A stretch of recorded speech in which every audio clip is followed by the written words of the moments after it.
Right, morning. Welcome everybody. Friday morning in a cool and somewhat overcast Johannesburg here. I don't know. Looks like Cornwall has got a bit of sunshine. Loads of sunshine here this morning. You stole our sunshine. We can't trust you Brits with anything. You just come and take it away from us. Anyway, that's just another state that we need to alter. But today we're talking about altered states, Lee. Altered state. I mean, that could take us in all sorts of funny directions. I think the original discussion started off about water, but then you talk about altered states. So, yeah, any magic mushrooms floating around this morning? Tabisa, got some growing in your backyard? maybe not. So, Lee, what does this all mean? I'm happy to kick it off, but it was Edward's topic, so I'd be interested to hear what he says, because I love this. He was talking about water and the different states that it can change into, whether it's ice or steam, and the different impacts of that. And when he was talking about it, what came to mind is I'm watching a program on Netflix now called Magical Andes, and it shows you the full length of it. Each episode is a different section of the Andes, right from the southern tip of Argentina, and it really is the spine of South America, the longest mountain range in the world. And there's a section in Argentina, I can't remember if it's Argentina or Chile, but is a glacier, and it's a living glacier, so it grows and it retreats, but it is miles and miles of these cliffs of ice that the scale of which we can't even imagine. And when we talked about the power of water and just how it can accumulate and build to this massive phenomena that has power beyond anything any human, puts humans into insignificance. So that's what came to mind. But then we were talking about altered states and changing states. And when I was thinking about that this morning, I thought, well, water doesn't really change its chemical composition when it changes state. But it did make me think about chemicals. So this is what your brain does, all these hops, right? So, and how does that relate to us as human beings? And I've become more and more aware that for all that we talk about choices and our mind and all the rest of it, we are chemical beings. And our lives are ruled a lot by the state that we're in, based on the amount of cortisol we have in our system, the amount of oxytocin we have in our system, the amount of different kinds of hormones, different kinds of endorphins, dopamine. And so these chemicals are really what I think is driving our emotional states. And I'll give you a very simple example of a very young married couple. We've been married for 3 years. That's fairly new in the annals of long-term relationships. And we went on a 3-month tour, 1 month in the UK and 2 months in the States, backpacking and traveling. And we newly arrived in London, and I'm all bright tailed, and we're going to see this and that.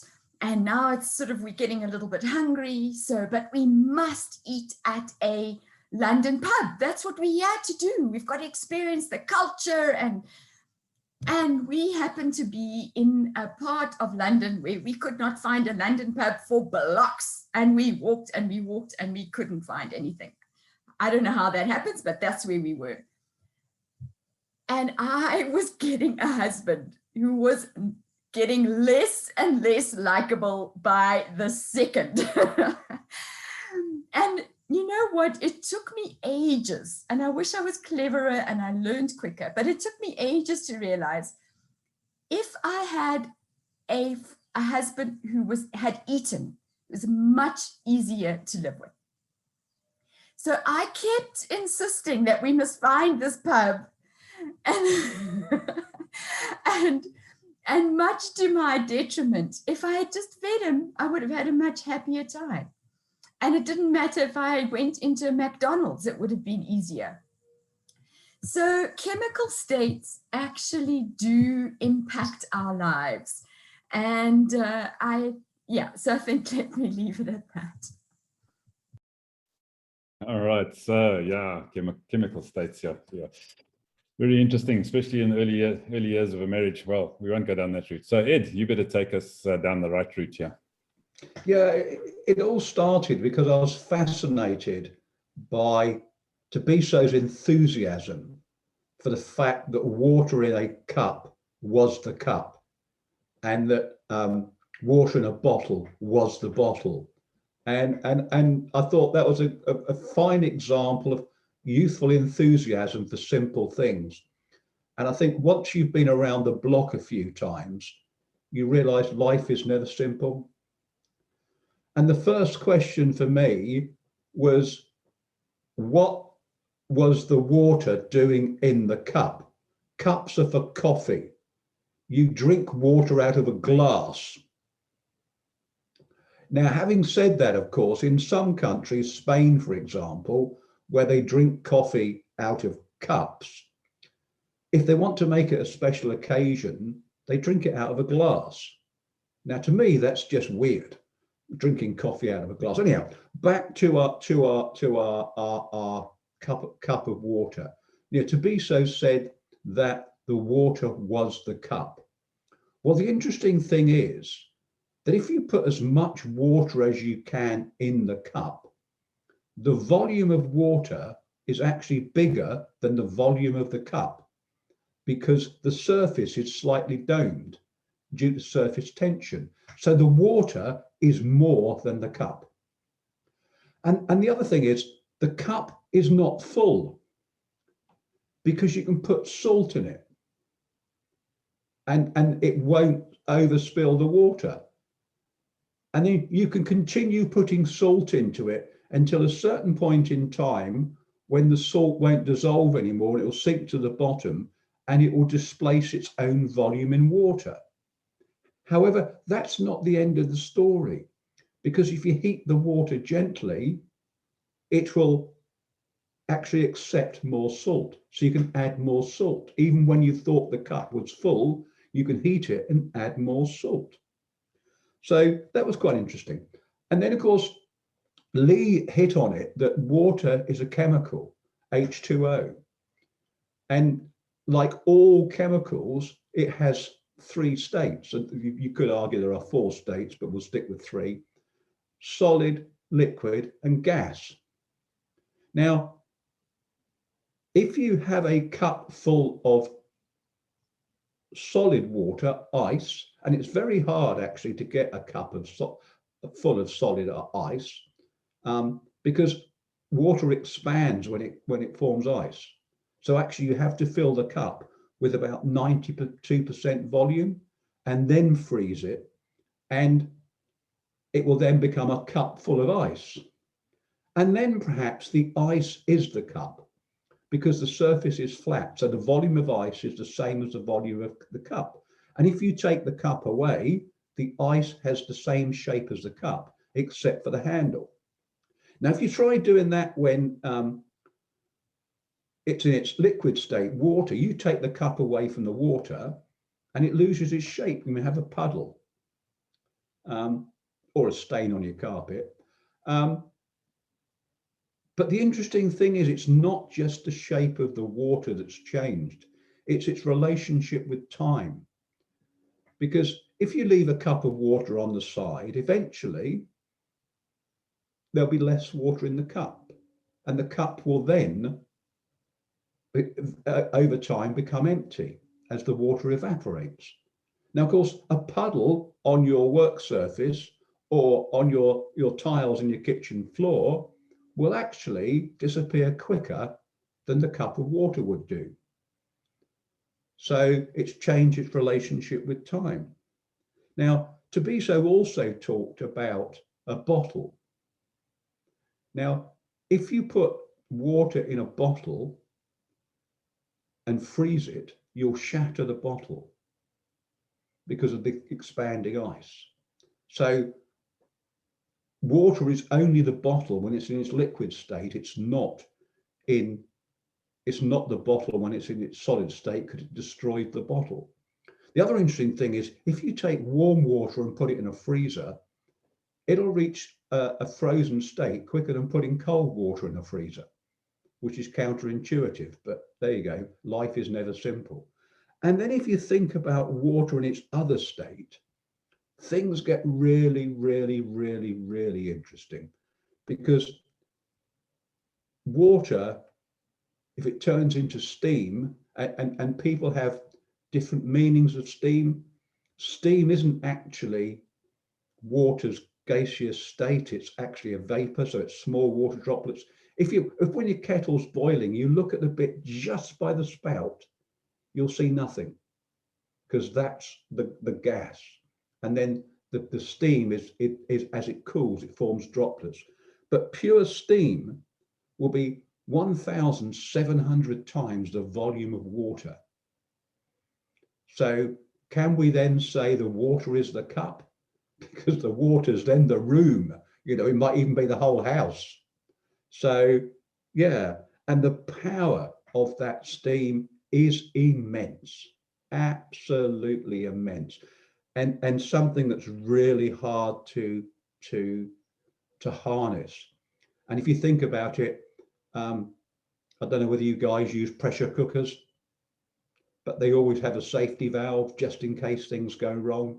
And you think of a steam engine, it always has a governor to let off steam if things go wrong, because actually water as a gas can be very, very powerful indeed.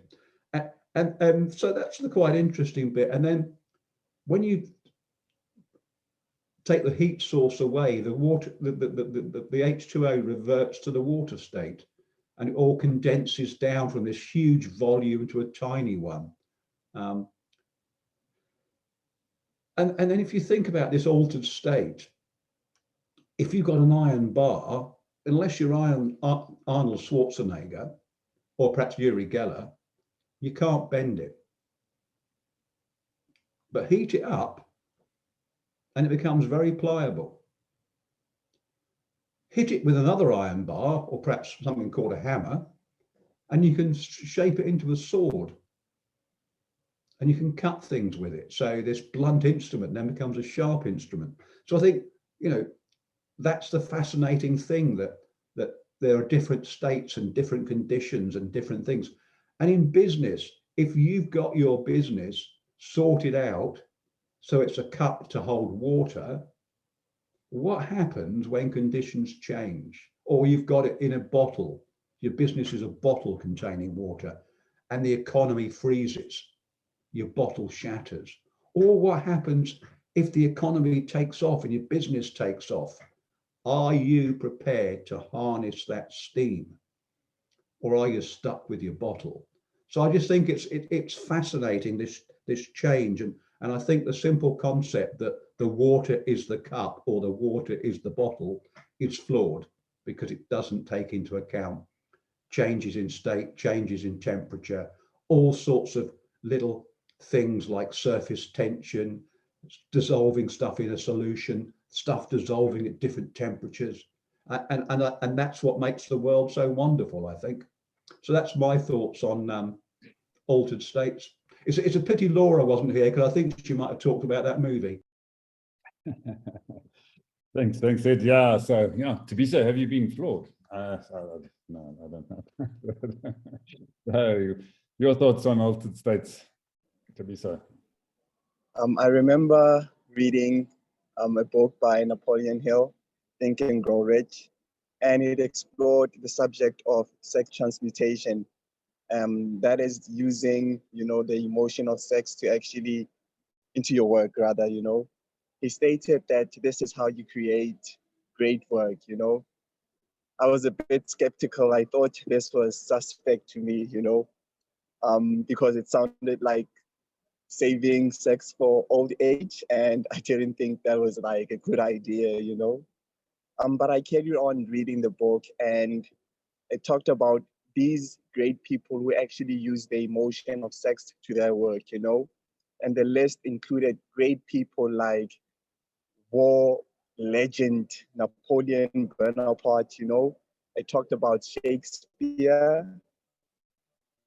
I talked about, I think, the greatest genius who ever lived in Nick Wilde. And I think Hill caught my attention when he talked about Friedrich Nietzsche. I think I was like, yeah, all right, maybe let me just entertain the idea, you know. And I started researching on my part, and I saw that this was actually a thing, you know, because like the world heavyweight champion of the world boxing champion, you know, Mike Tyson was actually doing this, and he was like, it was a conscious decision, you know. Um, it was not just like Mike Tyson. Everyone at the top of their field were actually using the emotion of sex and transmuted it into their work, you know. Hill explained that control sex or the emotion of sex um,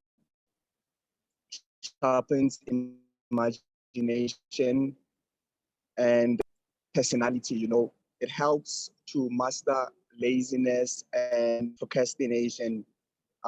Hill said that this is like the antidote to fear, you know, and in short, this is what makes winners and not losers, you know.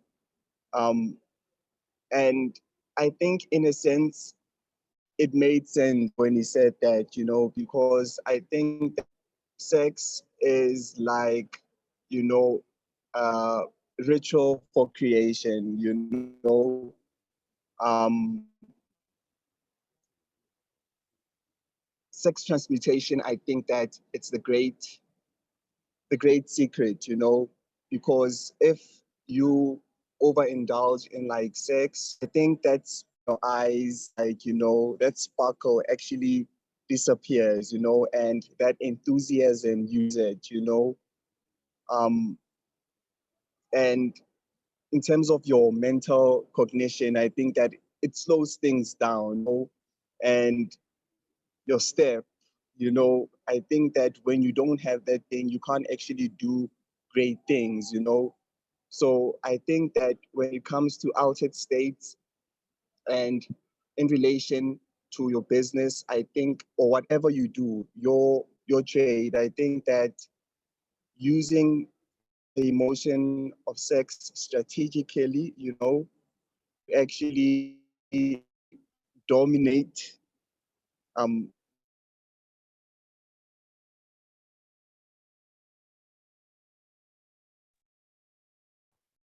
Oops, I think Tabiso's sexual energies ran out. That's a shame. He was just getting to the dominatrix part. That's right. Yeah. Yeah, sticks and stones may break my bones, but whips and chains excite me. Something like that. Yeah. Whips and chains. Now there's a topic. Huh? I think it's Friday, isn't it? Yeah. Judging by the comments. I think Tabisa got tired, so he needs to go back and read those books again. Yeah. For goodness sake. Am I there with you? Can you hear me? Yeah. Yeah, you're up. You're up. Right. So let me go down the road of what I thought of in my hours of preparation for this session, and that is the altered states of being awake and being asleep. So now that Tabisa has given me some indication as to why I'm often awake at strange times and asleep at other times, I can now go back and understand what Nietzsche and Hill were talking about. And in fact, I made reference to that because I thought the writings of Nietzsche, and when I say I made reference to that a couple of sessions ago, I said I felt there was a trail between what Nietzsche was writing and what Hill was interpreting in his writing. And it was the reminder for me was in that particular section. And I put here in the chat, I think both these guys were obsessed. So work that one out. The other altered state that I think is, well, look, let's just talk about the altered state of being awake and being asleep. I think I've always been one that's been up much earlier than most other people that I've worked with. And that was purely because of my habit of being out in the surf as early as possible when the sun comes up. And I used to stay quite a long way away from the surf until I actually found myself living on the beach. But in my younger days, I'd have to get up extremely early to try and get 20 kilometers down to the beach. And that's when I discovered that running worked quite well, Ed. And it took about an hour and a half to run down from the top of Cowie's Hill through to the beach, or from Pinetown. It might have taken about 2 hours to run down there to get to the surf. So in the dark, so I killed a few birds with one stone in those sort of exercises. But being up early allowed me to see things that other people never ever saw. And it was quite interesting that so many people that I was associated with or networked with were late risers. I couldn't understand. These people would get up at 8, 9, 10 o'clock on a Saturday and Sunday morning, and they've missed the best part of the day, for goodness sake. So I never understood how that worked. And then the other altered state that I wanted to talk about was the difference between stress and relaxation. And it's probably linked very much to waking and sleeping. Do you get enough sleep?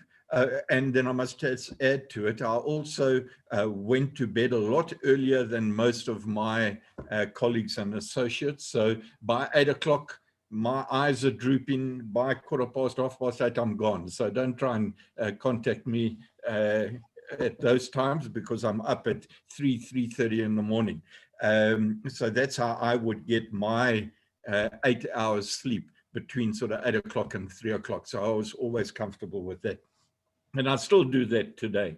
And then the state of stress versus relaxation. I think people who have too little sleep actually tend to be the most stressed. And that the link between happiness and unhappiness is somewhere in those people who are, and there are two types of stress. So obviously, there's negative stress and positive stress. Those people who don't find the time to stop and relax when they are under pressure. And maybe that gets back to Ed's altered state of pressure being what comes out of the steam kettle and within a paper cup. You didn't actually talk about the paper cup, so I'd like to get on to that one. But people who are under extreme negative stress, or put themselves under negative stress, or who happen to be newly married and not feeding their husbands and stimulate this negative stress, don't understand that it's time to stop. And I hope I haven't, am I there? I see, can you hear me? Right, we just went into a completely different state. We were just frozen in rapture and anticipation of what you were going to say next. Altered states, okay. Okay, so I think the point that I really want to get to here is that this state of relaxation is perhaps the most important route to happiness that anyone can ever discover. And that's the old, the cliched sign on the office door of gone fishing. If more people would just go fishing more regularly, we'd probably have a much better world. So because I'm struggling with bandwidth here, I'm going to stop. Not a better world if you're a fish. Hey, Ed, you know what? Let me come back and answer that. The problem when I go fishing is that I do a lot of casting, but those blooming fish never jump onto the hook. It's just in the relaxation of being out in the open. So it stopped just trying to blow holes in my paper cup, and in the cup, that the water does runneth through the hole that you prick into my paper cup. Hell, he's a downer, this guy, eh? Or he's pressing my buttons. Yeah, I just like to get out into the veld and shoot animals, but that's with my camera. So, so yeah, yeah, altered states. I think, yeah, it's a very interesting discussion, and it's something I'm actually quite fascinated by, and I think I've spoken about it a number of times before on this forum with the books and a series done by Stephen Kotler and Jamie Wheel, how you get into the flow state, the achieving peak human performance. It's actually very interesting. I mean, in the old days, they used to call it getting into the zone. They now talk about it as a flow state. So it's quite interesting, and how as a human, and it could be in a stressful situation, as Trevor said, it could be in a design situation. So in other words, you're about to do the high jump or the 100-meter sprint or something like that, and you get into that flow state where conscious thought actually just goes away, and you're operating primarily driven by your subconscious, and performance can become incredibly pure under those circumstances, which is very, very interesting. So quite often the human brain interferes, the conscious human brain at least interferes with ultimate performance, which I find very, very fascinating. So stop thinking, and then you'll probably perform better. Yes, Tabisa, you wanted to add something on that? No, no. You stop thinking. Okay, you stop thinking. We all stop thinking. It must be Friday. I've stopped thinking as well. My state has altered. I've forgotten where I was going. So, Lee, can we take the weekend off, please? Can we have an altered state? Let's take the weekend off. But I'm not going to let you off the hook, Ivan, because I think this idea of a flow state or being in the zone, I think that's a great topic. I think let's talk about that on Monday.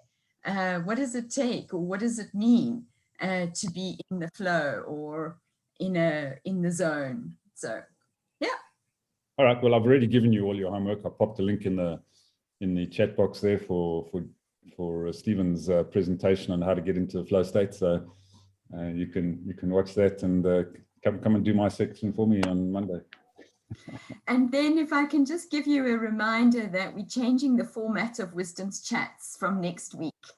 I'll be sending out an email with the link remains the same. Nothing about that changes.